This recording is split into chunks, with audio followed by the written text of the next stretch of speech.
ucapan syukur yang berlimpah dari hati kami, mengucap syukur untuk kesempatan pada hari ini. Kami boleh beribadah di tempat kami masing-masing, bersatu hati untuk merayakan kebangkitan Yesus Kristus, Juru Selamat kami. Kami mohon melalui ibadah yang akan dilaksanakan ini, biarlah Tuhan kami boleh menempatkan ucapan syukur kami, iman percaya kami, bahwa lewat kebangkitan ini kuasa dosa sudah dikalahkan, dan di dalam iman kami kepadamu, Engkau terus yang akan selalu memelihara kami. Kami serahkan ya Bapa, ya lewat pelayanan kami dalam ibadah ini, dan juga bersama keluarga kami yang ada di rumah ini. Biarlah ya Tuhan, Engkau sendiri yang akan hadir di setiap hati kami. Kami rindu jauh kami, dan lewat pujian, lewat firman Tuhan, dan juga perjamuan Tuhan yang akan kami laksanakan pada kesempatan ini. Sungguh Bapa, Engkau sendiri yang bersekutukan kami di dalam nama Tuhan Yesus Kristus, dan juga persekutuan dalam Roh Kudus. Amin. Jemaat Tuhan yang dikasihi Tuhan, dari sini kami mengucapkan untuk kita semua merayakan Paskah, kebangkitan Tuhan Yesus Kristus. Dia yang sudah mengalahkan maut, dia sudah berkorban untuk membayar lunas hidup kita dari maut. Mari kita menyiapkan hati kita, pikiran kita, dimanapun Anda berada, kita percaya bahwa hadirat Tuhan boleh kita rasakan pada saat ini. Kami mengajak untuk kita semua untuk bersama-sama datang ke hadirat Tuhan. Kita mau mengangkat satu pujian yang mengatakan bahwa sungguh besar pengorbanan Tuhan bagi kita.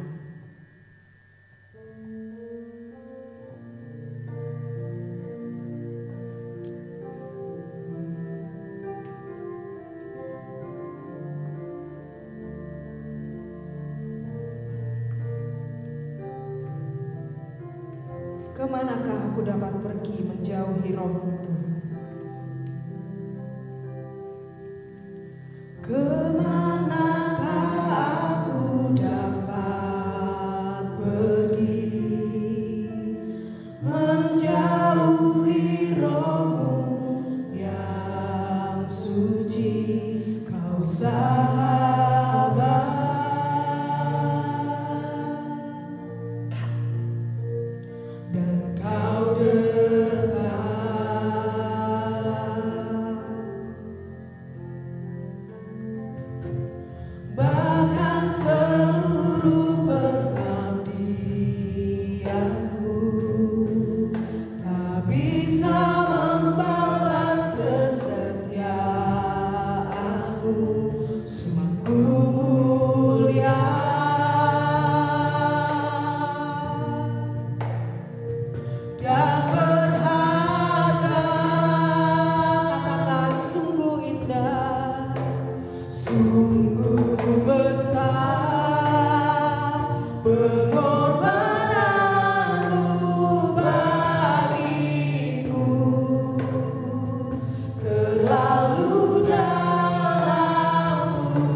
Sungguh indah, sungguh besar pengorbananmu Tuhan. Sungguh besar pengorbananmu bagiku. Terlalu dalam untuk dimengerti.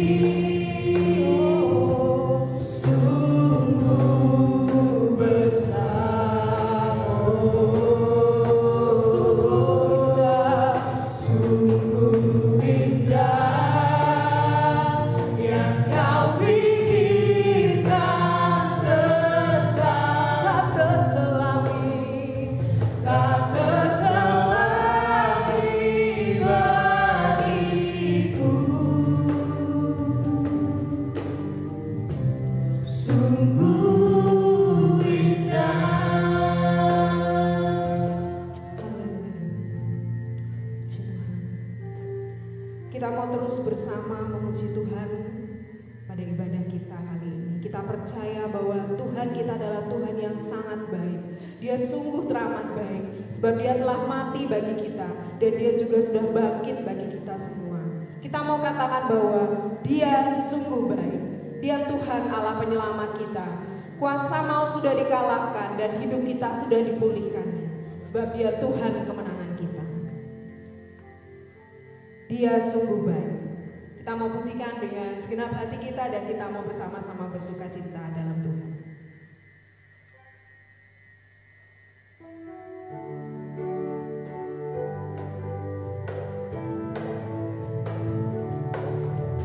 Dia mati bagiku, Dia mati bagiku, Dia bangkit bagiku, Dia Tuhan Allah penyelamatku.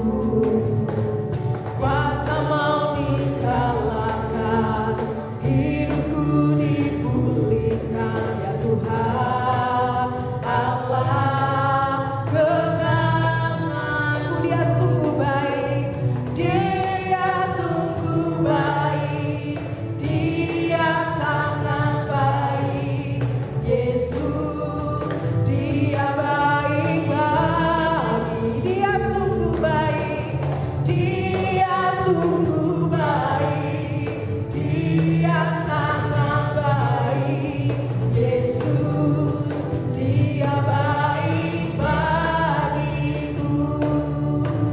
Dia ada di dalamku, bergerak di hidupku, ya Tuhan Allah kekuatan. Dia penuhi hatiku, Dia penuhi hatiku dengan kuasa kasih-Nya, ya Tuhan Allah kemenangan. Dia sungguh baik, Dia sungguh baik, Dia sangat baik.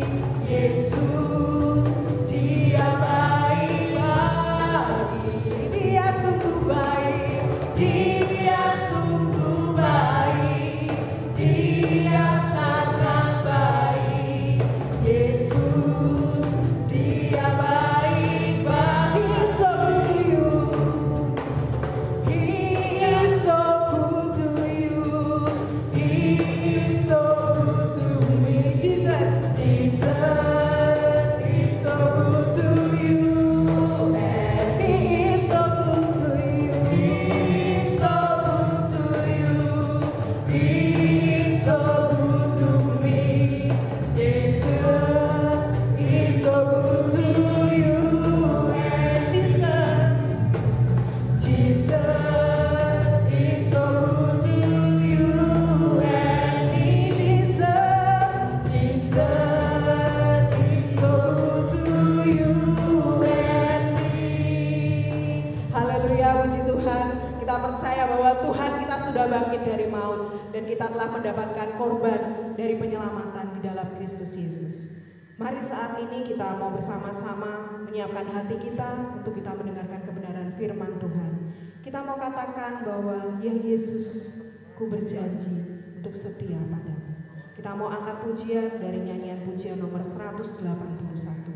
Ya Yesus, ku berjanji.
Segala berkat yang kami alami, yang kami terima, itu semua berasal daripada-Mu Tuhan.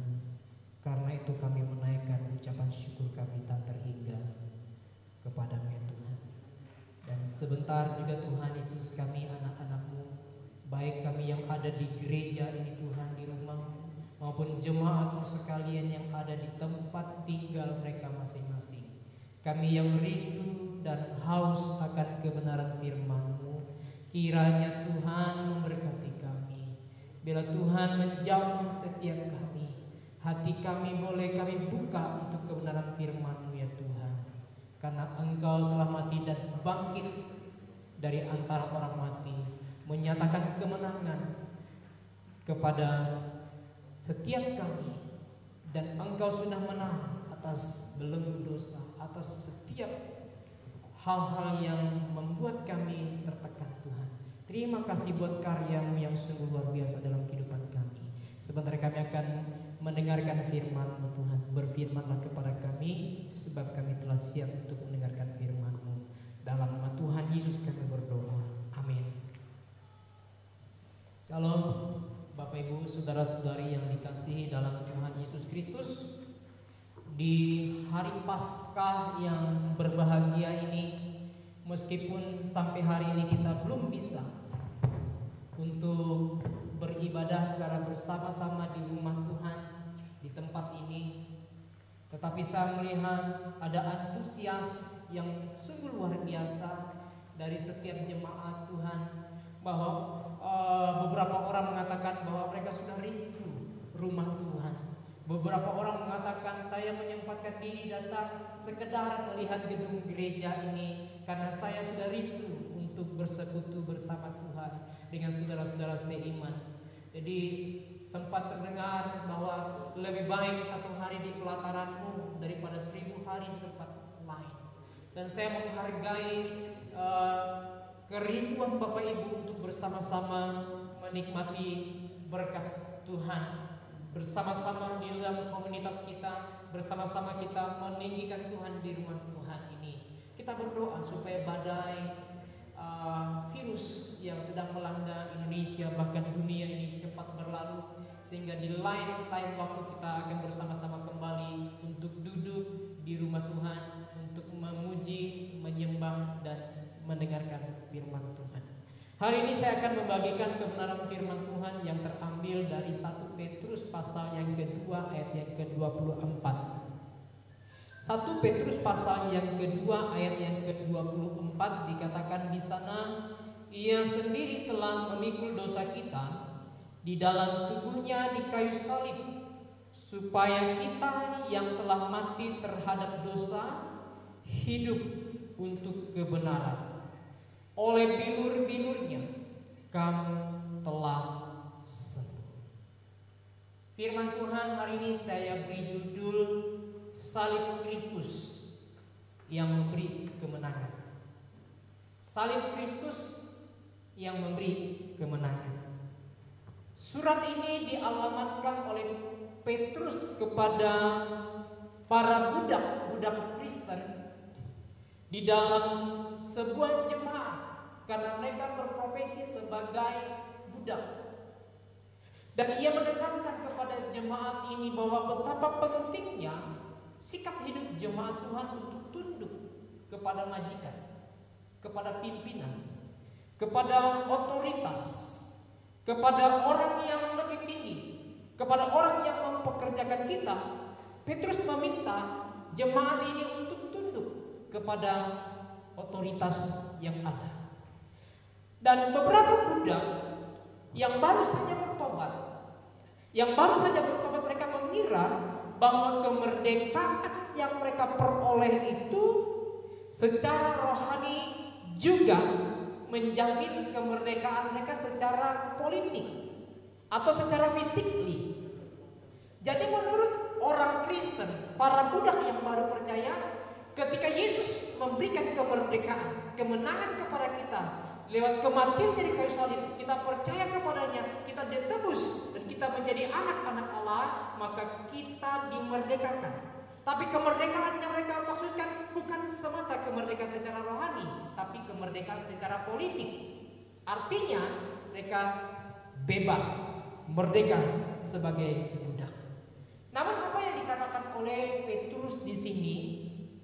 Petrus mengingatkan kepada para hamba, kepada para budak akan panggilan Tuhan kepada setiap anak-anak Tuhan, akan panggil kepada setiap kita sebagai anak Tuhan, sebagai hamba Tuhan, bahwa kita harus berbuat baik kepada pimpinan kita, kepada otoritas kita, dengan cara tunduk atau taat kepada majikan atau kepada otoritas atau kepada pimpinan yang ada. Karena itu Yesus juga sudah memberikan teladan kepada kita di mana Dia taat. Pada hari Jumat yang lalu kita melihat bagaimana Yesus sengsara mati di kayu salib, itu menunjukkan ketaatannya, dan Dia memberikan teladan kepada kita. secara indah. Dengan demikian kita diminta juga untuk tunduk dan taat kepada pimpinan, kepada majikan, kepada atasan kita, kepada otoritas yang ada di atas kita.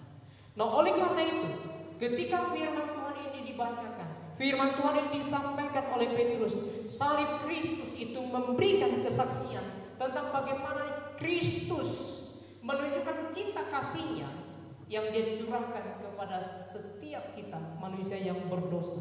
Supaya apa?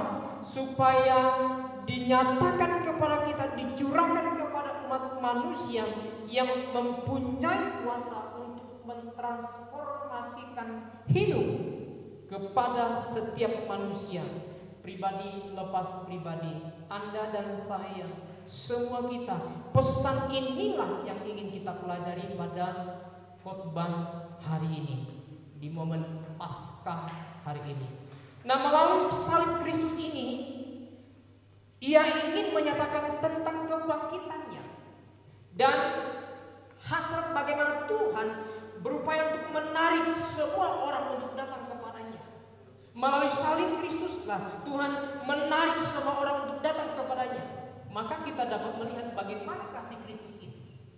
Bagaimana kita melihat kasih Kristus itu sendirilah yang menggerakkan orang untuk datang menyembah dan menyerahkan hidupnya kepadanya. Bapak Ibu Saudara-saudara yang dikasihi dalam Tuhan, hal ini tentunya menyebabkan bagaimana kita layak untuk mempertimbangkan, merenungkan bagaimana salib Kristus yang awalnya sebagai instrumen penyiksaan, salib sebagai instrumen penderitaan, salib sebagai instrumen kematian, tetapi sekaligus di dalam salib itu membawa sukacita.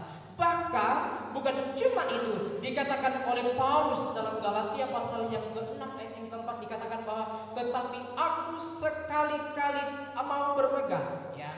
Selain dalam, saya ulangi lagi, tetapi aku sekali-kali tidak mau bermegah selain dalam salib Tuhan kita Yesus Kristus, sebab olehnya dunia telah disalibkan bagiku dan aku bagi dunia. Nah, salib sebagai instrumen penyiksaan, salib sebagai instrumen penyaliban kematian Yesus Kristus, tetapi salib sekaligus membawa sukacita ke dalam hati setiap orang yang percaya, bahkan sampai pada titik bermegah di dalam salib, seperti yang Paulus katakan, dia bermegah di dalam salib. Nah, kembali kita kepada perikop Alkitab yang kita baca tadi di dalam 1 Petrus pasal yang kedua ayat yang ke-24. Apa pelajaran rohani yang kita boleh terima pada hari ini? Yaitu salib Kristus memberi kemenangan. Bagaimana Dia memberikan kemenangan kepada kita? Kita lihat ayat yang ke-24 bagian A.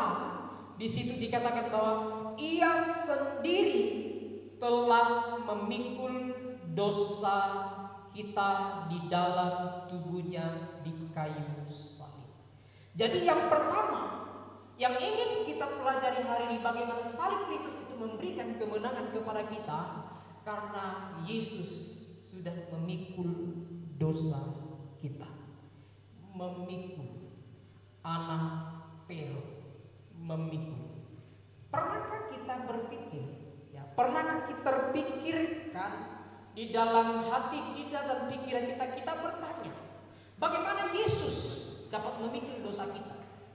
Bagaimana Dia dapat memikul dosa kita? Lalu pertanyaan selanjutnya yang bisa muncul adalah, apakah dosa itu bersifat kuantitas atau kualitas? Kalau dosa itu bersifat kuantitas, maka kita dapat menghitung jumlahnya, kita dapat menakar beratnya, kita dapat menerka berapa takaran dari dosa itu. Kalau kita memikirkan dosa itu secara kuantitas. Tetapi dapatkah kita juga memikirkan bahwa ternyata dosa itu juga bersifat kualitas? Nah, kalau dosa bersifat kuantitas tadi, kita bisa seolah-olah kita bisa mengangkatnya, kita bisa memikulnya, kita bisa menjumlahkannya. Tetapi ternyata Di sini kita melihat bahwa dosa itu bersifat kualitas. Berarti baik dosa besar maupun dosa kecil tetap dia adalah dosa. Sebagaimana firman Tuhan dalam Roma pasal yang ketiga ayat yang ke-23 dikatakan bahwa semua manusia telah berbuat dosa. Jadi tidak ada satupun manusia di dunia ini yang tidak berdosa. Karena jelas dikatakan di sana bahwa semua manusia berbuat dosa. Jadi di sini kita setuju bahwa dosa itu bersifat kualitas. Tetapi dosa yang dibicarakan di dalam Alkitab di sini adalah dosa yang bersifat kualitas. Ini artinya dia menjelaskan kepada kita bahwa semua manusia itu sudah berbuat dosa, ya, sudah berbuat dosa. Dan di dalam keberdosaannya itu ternyata, ya, Tuhan memberikan satu kasih-Nya kepada setiap pemilihannya, yaitu Kristus memikul dosa kita. Seperti apa yang dikutip oleh Petrus melalui Yesaya pasal yang ke-53 di sana. Nah, istilah memikul dosa ini sudah diajarkan di dalam Perjanjian Lama. Bagaimana kalau kita melihat di dalam Imamat pasal yang ke-16 ayat yang ke-22 di sana dikatakan bahwa dalam upacara perdamaian dosa-dosa umat dipindahkan ke kambing jantan dan kemudian kambing jantan itu dihalau ke tanah yang tandus.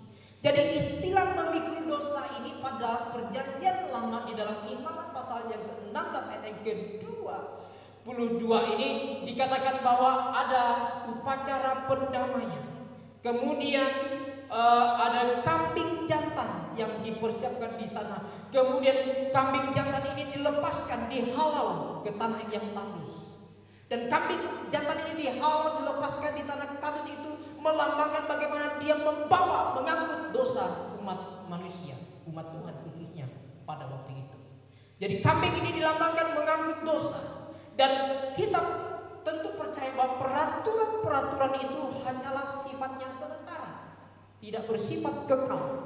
Karena itu tidak mungkin darah lembu jantan atau darah domba jantan dapat menghapus dosa sebagaimana yang dikatakan oleh penulis surat Ibrani pasal yang ke-10 ayat 4. Nah, kembali kita pada perikop kita. Yesus bukan hanya mengambil rupa manusia saja, bukan hanya mengambil rupa manusia saja, tetapi dia sekaligus juga mengangkut dosa kita. Ya, dia mengangkut dosa kita.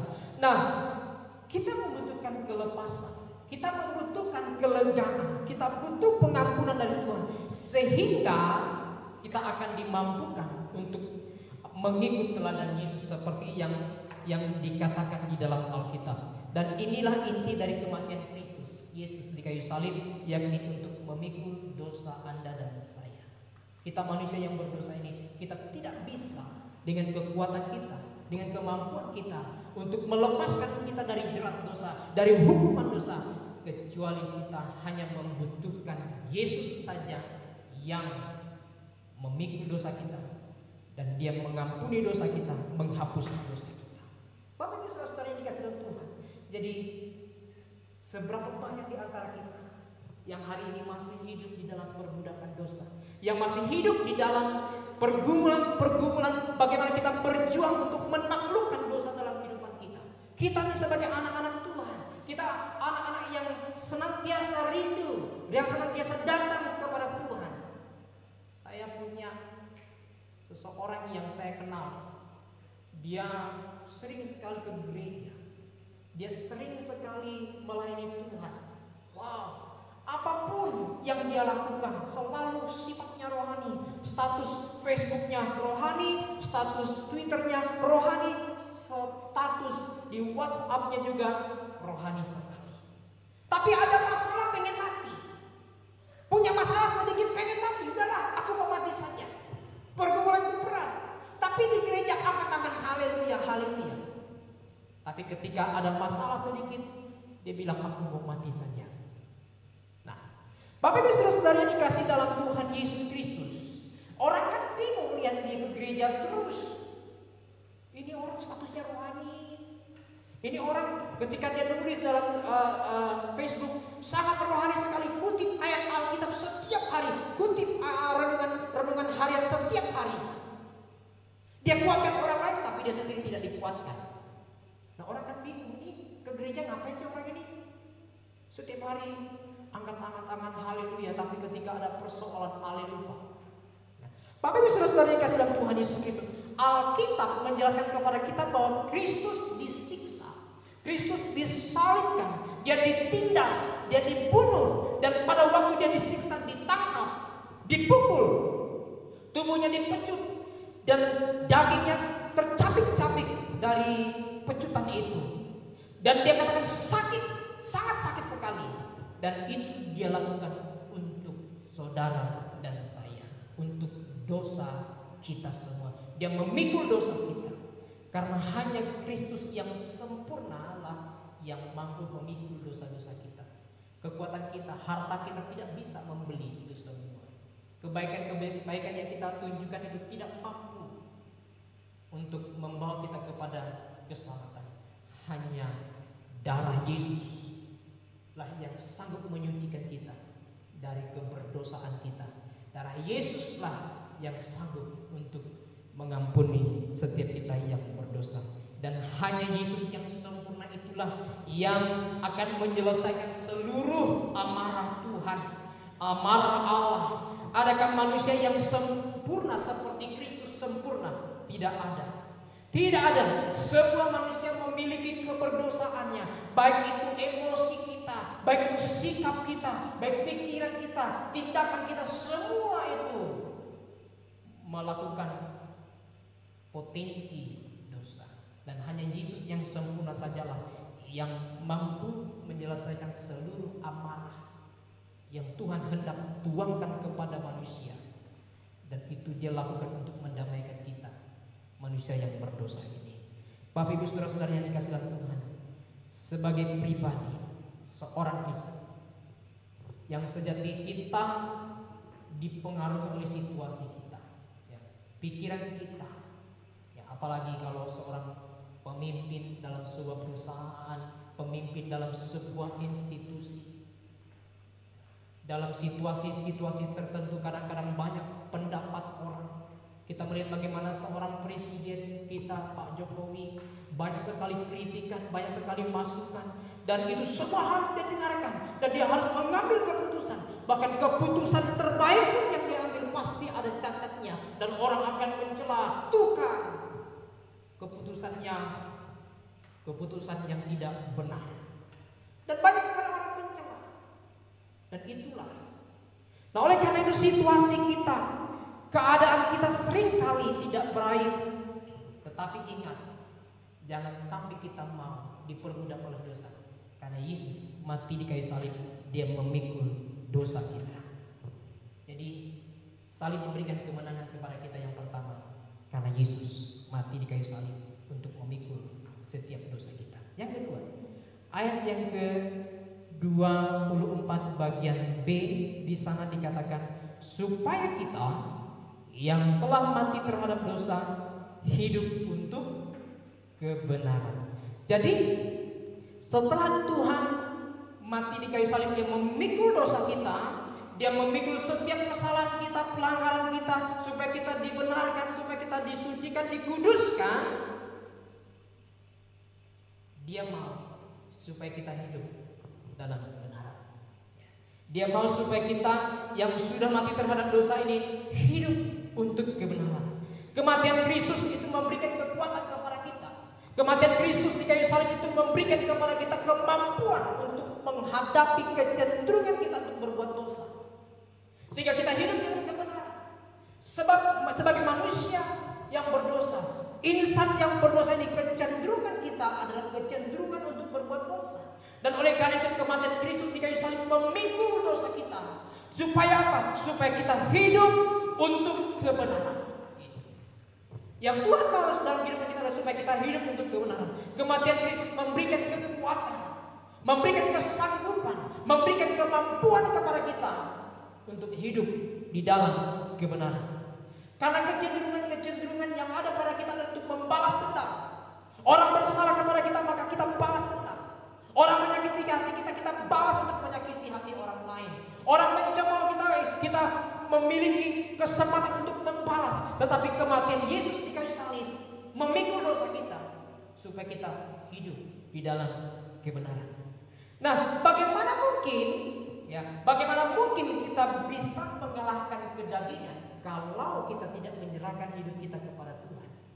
Dengan rendah hati kita harus serahkan hidup kita. Sebab peperangan yang kita hadapi ini bukan peperangan darah dan daging. Sebagaimana pujian mengatakan, sebab peperangan kita bukan melawan darah dan daging, tetapi peperangan kita adalah melawan roh-roh di udara, penghulu di udara. Itu peperangan yang kita hadapi hari ini. Oleh karena itu kita harus memperlengkapi diri kita sebagaimana Efesus berkata. Paulus berkata kepada jemaat di Efesus bahwa kita harus mengenakan seluruh kelengkapan senjata Allah itu supaya kita menang, kita mampu untuk berperang menghadapi musuh-musuh kita, yaitu roh-roh penghulu di udara. Dan kita hidup untuk kebenaran. Nah, bagaimana mungkin kita bisa mengalahkan kedagingan kita dengan kekuatan kita selain kita membutuhkan pertolongan dari Tuhan, campur tangan Tuhan, intervensi dari Tuhan untuk memberikan kekuatan kepada kita. Nah, betapa seringnya kita merasa seperti mau kalah saja ketika kita harus berhadapan dengan situasi yang kita hadapi. Kita tidak memiliki kekuatan untuk mengalahkan kemarahan kita. Kita tidak memiliki kekuatan untuk mengalahkan rasa ingin memiliki sesuatu tetapi dengan cara mencuri. Bagaimana kita berperang mengalahkan keegoisan kita untuk mengalah kepada hal-hal yang baik. Dan disitulah kita seringkali ditantang oleh iblis. Kita diintimidasi oleh iblis. Kita diminta oleh iblis, ayo balas dendam, balas dendam, balas dendam. Nah, kita tidak mampu untuk mengalahkan sifat-sifat dosa ini, sikap-sikap egosentris dalam diri kita. Kita sulit menaklukkan kesombongan-kesombongan yang ada pada kita. Kita sulit untuk mengalahkan diri kita sendiri. Dan semuanya itu tidak mungkin bisa kita lakukan untuk mengalahkan kalau kita tidak menyerahkan hidup kita sepenuhnya kepada Tuhan. Bapak Ibu Saudara-saudara yang kasih dalam Tuhan Yesus, penebusan Yesus Kristus atas dosa-dosa kita, atas pelanggaran-pelanggaran kita, Dia melepaskan kita dari kuasa dosa. Sebagaimana khotbah pada hari Jumat kemarin, jangan sampai kita dikuasai oleh kedagingan kita. Dan Yesus mati di kayu salib memikul dosa kita, menanggung semua dosa kita, seharusnya kita binasa. Dan itu semua Dia lakukan supaya kita hidup di dalam kebenaran. Ada sebuah kesaksian yang ingin saya bagikan kepada Bapak Ibu Saudara-saudari sekalian.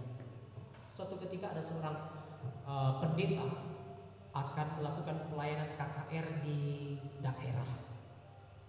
Dia ada di kota, lalu dia hendak melakukan pelayanan KKR di suatu tempat.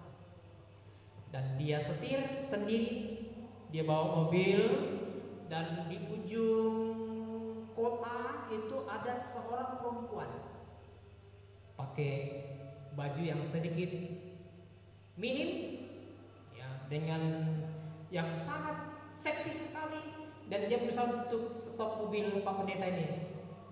Dia stop, akhirnya pendeta stop mobilnya, dan dia berusaha untuk menggoda sang pempunya mobil yaitu pendeta itu sendiri, dan dia berkata, "Abang, saya boleh ikut nggak?" Lalu Pak Pendeta berkata, "Boleh, ayo silakan ikut." Akhirnya dia buka mobil, kemudian wanita penghibur, ternyata dia adalah wanita penghibur, dan dia berusaha untuk menggoda pendeta ini untuk menggoda dia supaya dia jatuh dalam dosa seks. Dan sepanjang jalan dia berusaha untuk merayu pendeta ini, dan dia berkata, "Abang, mau kemana kita?" Pak Pendeta bilang, "Kamu mau ikut saya?" Lalu dia berkata, "Ya, saya mau ikut, kemanapun abang pergi saya akan ikuti." "Oke, kamu duduk aja manis di situ, kita akan ikut." Akhirnya mereka tiba di ujung kota dan sudah masuk ke desa, dan di sana sudah disambut dengan tenda yang cukup besar. Ada podium panggung yang disiapkan oleh jemaat untuk pelayanan KKR malam ini. Dan dia sudah disambut, ya, Dia sudah disambut oleh jemaat dan petinggi-petinggi gereja di tempat itu, oleh panitia-panitia penyelenggara KKR. Kemudian Pak Pendeta membuka pintu mobilnya dan dia berkata kepada beberapa ibu yang ada pada waktu, halo ibu-ibu, apakah ada di antara ibu-ibu yang mempunyai blazer untuk ibu pendeta? Karena ibu pendeta tadi buru-buru berangkat, jadi dia tidak sempat untuk pakai baju yang bagus. Lalu ada ibu berkata, saya punya ibu pendeta, nanti saya pinjamkan ibu pendeta. Akhirnya lalu ibu itu kasih blazer kepada Pak Pendeta dan Pak Pendeta ini pakaikan blazer ini kepada wanita yang menggoda dia. Kemudian wanita ini malu-malu keluar dari mobilnya dan disambut oleh ibu-ibu yang ada di sana. Halo ibu pendeta, apa kabar? Ibu cantik sekali. Wah, mati kau. Ya. Dia dianggap, dikira oleh ibu-ibu itu sebagai istri pendeta yang akan KKR. Kemudian ibu-ibu ini berusaha untuk mengajak bicara wanita menghibur ini dan dia merasa malu-malu sekali. Kemudian ada satu ibu-ibu yang berkata, Bu pendeta, tolong doakan saya supaya saya diberkati oleh Tuhan dan saya bisa hamil, karena saya sudah menikah 6 tahun tidak hamil-hamil. Akhirnya karena ditodong, ternyata wanita penghibur ini adalah seorang Kristen juga yang sudah 5 tahun tidak ke gereja karena pekerjaannya menghibur sebagai wanita penghibur. Kemudian dia berusaha terbata-bata untuk berdoa, Tuhan Yesus berkati ibu ini supaya rumah tangganya diberkati Tuhan dan Tuhan jamah buah kandungannya sehingga dia boleh hamil. Dalam nama Tuhan Yesus aku berdoa, amin. Ternyata 5 tahun ke gereja masih bisa berdoa. Nah, setelah selesai pelayanan KKR, lalu pendeta pamit kepada panitia dan semua jemaat yang ada di situ bahwa mereka akan pulang. Kemudian mereka pulang naik mobil, lalu pendeta tanya kepada wanita penghibur ini, sekarang apa yang kamu mau? Lalu perempuan penghibur ini mulai menangis. Dia menangis. Pendeta tanya, kenapa kamu menangis? Saya menangis. Di tempat lain saya tidak dihargai. Saya kadang-kadang ditendang, saya dicaci, saya dihina oleh orang yang habis memakai saya. Tapi di tempat ini, saya manusia yang kotor seperti ini, saya dihargai, disebut sebagai ibu pendeta. Dan mulai saat ini saya mau bertobat dan terima Yesus Kristus sebagai Tuhan dan Juru Selamat dalam kehidupan saya. Bapak Ibu saudara-saudara yang dikasihi dalam Tuhan Yesus Kristus, wanita penghibur ini berkomitmen bahwa dia mau hidup di dalam kebenaran. Dia tidak mau hidup dalam dosa lagi. Dan itulah Yesus mati di kayu salib untuk memikul dosa kita supaya kita hidup di dalam kebenaran. Kita telah mati bagi dosa kita. Kita telah dibebaskan dari perbudakan dosa dengan kuasa salib Yesus Kristus supaya kita menaklukkan keinginan daging kita yang jahat yang ada dalam diri kita. Dengan kuasa salib Kristus itu kita akan hidup di dalam kebenaran. Mati bagi dosa kita. Berarti manusia lama kita yang dikuasai oleh dosa sudah berlalu. Dulu kita suka judi, dulu kita suka sambut ayam, dulu kita suka minum minuman keras. Dulu kita mungkin yang bapak-bapak suka main cewek-cewek, main pelacur. Yang ibu-ibu juga mungkin suka cari berondong-berondong ketika suaminya pergi cari-cari laki-laki lain, laki-laki muda. Di dalam Alkitab firman Tuhan kita baca pada hari ini, Yesus mati di kayu salib untuk memikul dosa kita. Salib Kristus memberikan kemenangan kepada kita supaya kita hidup di dalam kebenaran. Itu yang kedua. Yang ketiga, kita lihat ayat yang ketiga. Poin yang ketiga, pasal yang kedua ayat yang ke-24 bagian C. Dikatakan di sana, oleh bilur-bilurnya kamu telah sembuh. Oleh bilur-bilurnya kamu telah sembuh. Yang ketiga di sini dikatakan bahwa oleh bilur-bilur Kristus menyembuhkan setiap sakit dan penyakit. Kata bilur molos. Kata bilur molos menyembuhkan sakit penyakit kita. Nah, kata untuk bilur-bilur ini dalam bahasa Ibrani itu berarti luka-luka, ya. Bekas luka. Petrus memang dia mengutip dalam Alkitab Perjanjian Lama, dan kata Yunani yang digunakan untuk bilur-bilur yang digunakan oleh Petrus di sini artinya bekas luka-luka atau tanda pukulan, bekas tanda pukulan. Dan saya percaya dengan ayat ini bahwa oleh bilur-bilurnya kita disembuhkan. Kata disembuhkan atau kata sembuh di sini dapat berarti dia kesembuhan secara fisik, tapi juga dia bisa berarti kesembuhan secara rohani. Nah, oleh karena itu Bapak Ibu saudara-saudari yang dikasihi dalam Tuhan Yesus Kristus, ayat ini berbicara mengenai dosa dan kebenaran. Ya. Ayat ini berbicara mengenai dosa dan kebenaran, bukan soal penyakit saja, bukan soal pandemi saja, bukan, tapi soal kesembuhan kita secara rohani saja juga. Penyakit kita secara jasmani, penyakit kita secara badani bisa disembuhkan oleh bilur-bilur Tuhan, bisa. Tetapi yang dimaksudkan oleh Paulus ini bukan soal penyakit jasmani, tetapi dia juga berbicara mengenai luka-luka batin, luka-luka hati kita. Oleh bilur-bilur semua sakit disembuhkan, ya, disembuhkan.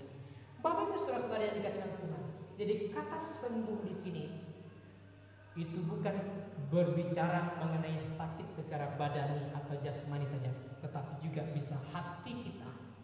Hati kita yang luka, hati kita yang disakiti oleh orang lain. Bagaimana kita, perasaan kita disakiti. Mungkin suami kita menyakiti hati kita, istri kita menyakitkan hati kita, kakak kita, adik kita, saudara kita menyakitkan hati kita, gereja menyakiti hati Anda. Tetapi oleh bilur-bilurnya dikatakan semua sakit disembuhkan. Semua sakit disembuhkan. Ada seorang ibu yang menyimpan dendam yang luar biasa. Dia memendam amarah yang sangat lama kepada saudaranya. Karena persoalan kecil yang tidak diselesaikan dengan baik, dia simpan kesalahan saudaranya, dan dia simpan, dia hidup di dalam kebencian, dia hidup di dalam kemarahan. Setiap kali dia melihat saudaranya, dia memiliki kebencian dan kemarahan. Tapi suatu ketika dia datang ke gereja, dia menikmati firman Tuhan, dia berdoa kepada Tuhan supaya Tuhan melepaskan semua beban hidupnya, amarahnya itu. Dan dengan rendah hatinya dia berkata, Tuhan Yesus tolong aku tidak mampu hidup di dalam penderitaan seperti ini. Aku tidak mau diperbudak oleh dosa. Aku tidak mau diperbudak oleh hal-hal yang membuat jiwaku tertekan. Dia datang kepada Tuhan dan puji Tuhan, dia mampu berkata kepada saudaranya, aku mengasihi engkau, aku mengampuni engkau, dan juga tolong ampuni aku, dan juga maafkan aku. Bapak Ibu saudara-saudara yang dikasihi dalam Tuhan Yesus Kristus, oleh bilur-bilur Yesus semua sakit, baik sakit fisik maupun sakit batin, maupun sakit hati, sakit di dalam kejiwaan kita, dikatakan dia akan memberikan kesembuhan kepada kita. Nah, saya yakin bahwa kita semua yang berkumpul, baik di rumah kita masing-masing, di kantor tempat kita bekerja, maupun kita yang ada di tempat ini, kita yang mengalami sakit apapun, kita yang pernah terluka, sakit secara fisik, sakit secara jasmani, secara rohani yang menggerogoti tubuh kita, ataupun luka batin yang sangat dalam di dalam hati kita, pengalaman hidup yang menyakitkan kita, masa lalu yang sangat kelam dalam kehidupan kita. Bapak Ibu saudara-saudara yang dikasihi dalam Tuhan Yesus Kristus, oleh bilur-bilur Yesus Kristus semua kita menjadi sembuh. Haleluya, itu semua disembuhkan. Luka itu bisa saja kita alami karena kita ditinggalkan pacar kita ditinggalkan oleh suami kita ditinggalkan oleh istri kita, di perusahaan yang kita rintis bangkrut, anak yang kita kasihi dipanggil Tuhan di usia yang muda, kita begitu menderita, kita begitu tertekan, tetapi Yesus melalui firman Tuhan dikatakan bahwa oleh bilur-bilurnya semua luka batin, semua kekecewaan, semua penderitaan, semua kesedihan itu akan disembuhkan, dipulihkan oleh Tuhan Yesus Kristus. Mari Bapak Ibu Saudara-saudara yang dikasihi Tuhan Yesus, ketika kita merenungkan firman Tuhan ini, kita disadarkan bahwa di dunia ini banyak orang sakit, di dunia ini banyak orang yang membutuhkan pertolongan, di dunia ini banyak orang yang terluka, baik yang sakit fisik maupun sakit batinnya. Sebagaimana Tuhan Yesus dalam lukanya telah menyembuhkan kita yang sakit ini, menyembuhkan kita. Ketika kita dalam penderitaan kita undang Tuhan, sembuhkan aku, pulihkan aku, luputkan aku dari setiap masalah yang aku hadapi. Dan ketika kita datang kepada-Nya, saya yakin dan percaya kita pasti akan dipulihkan, kita pasti akan dikuatkan. Dan biarlah melalui kuasa Sang Kristus akan memberikan kemenangan kepada kita.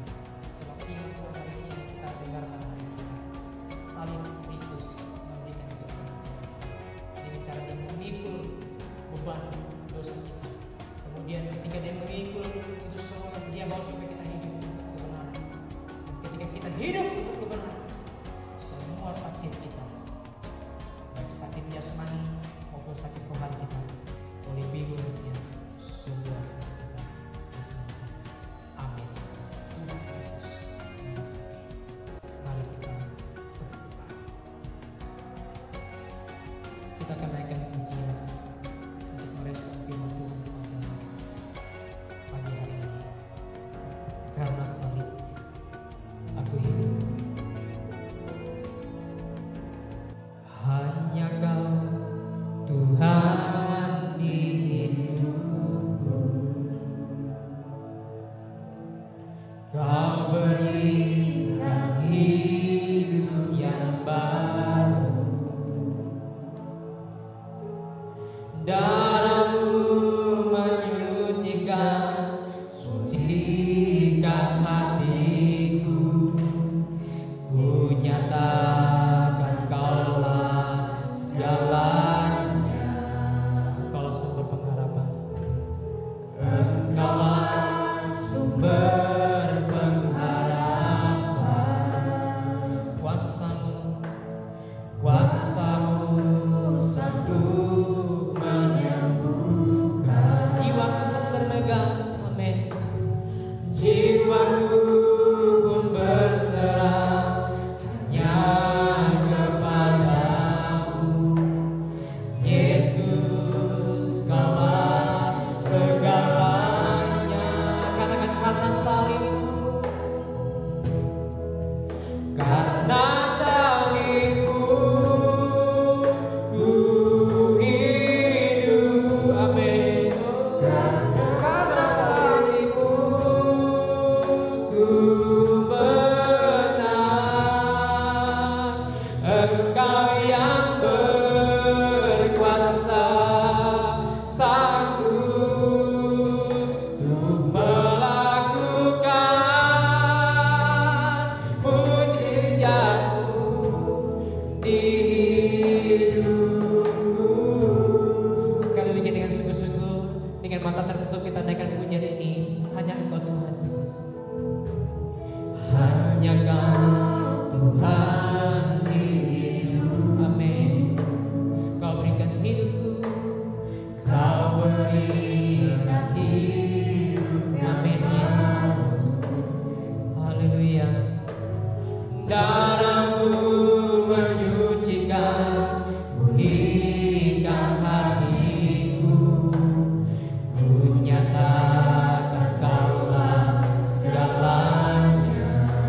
Engkau sumber pengharapan ya Tuhan. Amin. Sumber pengharapan. Kuasa-Mu sanggup menyembuhkan.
Ibu saudara-saudara yang dikasih dalam Tuhan, saya mau kita semua berdoa kepada Tuhan. Kita mengakui dosa kita di hadapan Tuhan. Kita menyerahkan hidup kita sepenuhnya kepadanya. Karena hanya Yesuslah yang memikul dosa kita. Hanya Yesus yang sempurnalah yang bisa menyelamatkan kita, menebus kita dari dosa-dosa kita. Kita adalah manusia yang berdosa. Kita manusia yang hari-hari kita melakukan pelanggaran-pelanggaran. Dosa yang kita buat begitu besar, begitu banyak. Tetapi ada kasih karunia Tuhan yang tersedia bagi setiap kita yang datang kepadanya pada saat ini. Bila kita boleh memohon kepada Tuhan ampunan, karena hanya salib Yesus saja yang mampu memberikan kemenangan demi kemenangan kepada kita. Sebesar apapun pergumulan kita, sakit kita sebesar apapun, oleh bilur-bilur Yesus kita semua disembuhkan. Haleluya, katakan karena salib. Salibmu ku hidup, karena salibmu ya Tuhan, salibmu ku menang.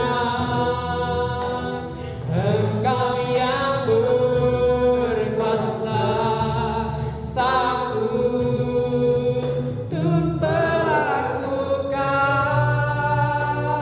mujizat-Mu.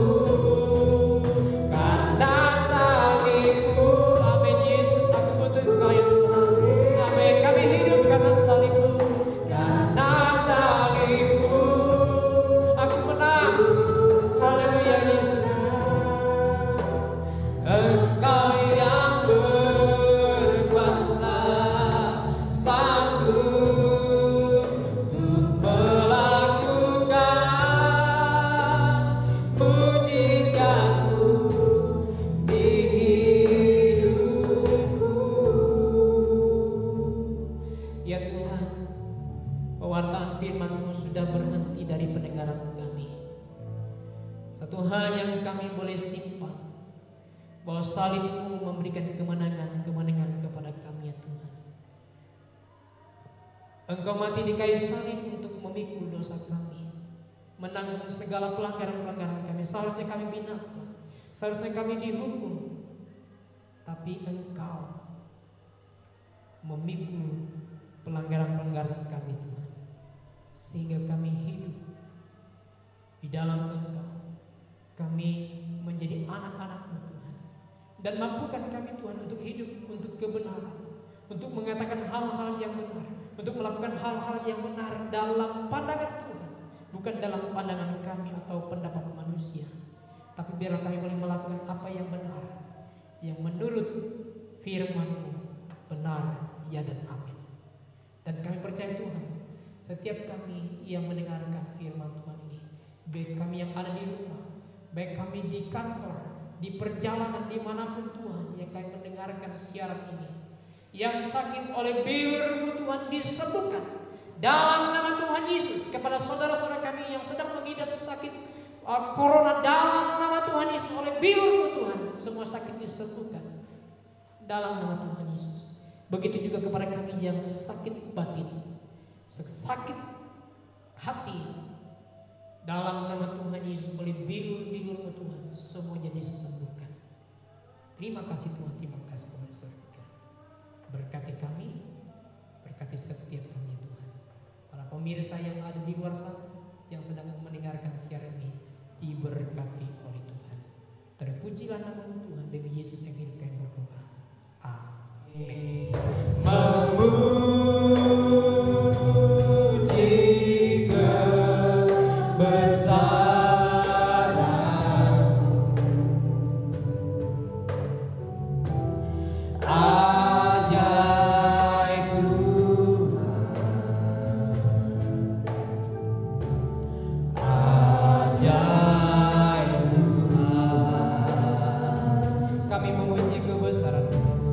Kami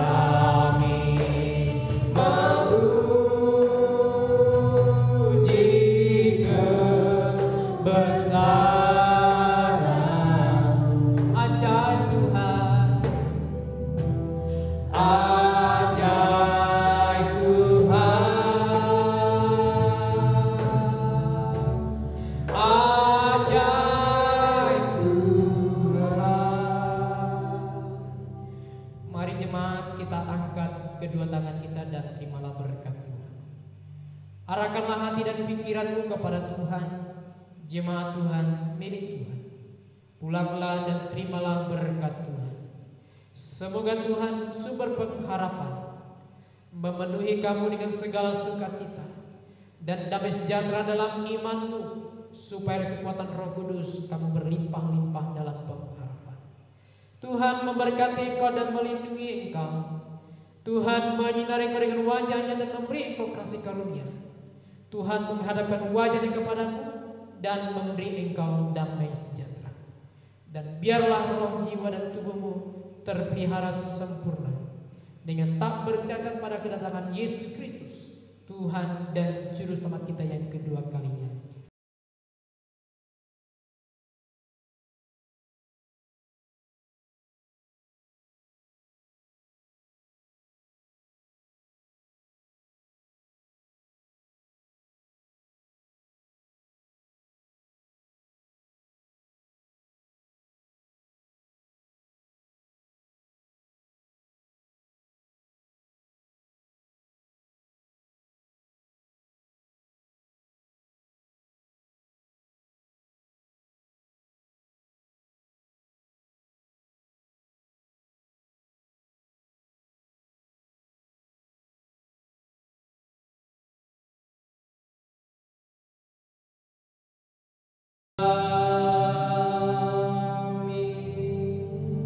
Silakan duduk santai masing-masing. Selamat hari Minggu, Tuhan Yesus memberkati. Atas nama Gembala Sidang dan seluruh tim penata layanan pada pagi hari ini, kami mengucapkan selamat merayakan Paskah pada Jemaat Gereja Baptis Indonesia Agape Batu. Tuhan Yesus memberkati.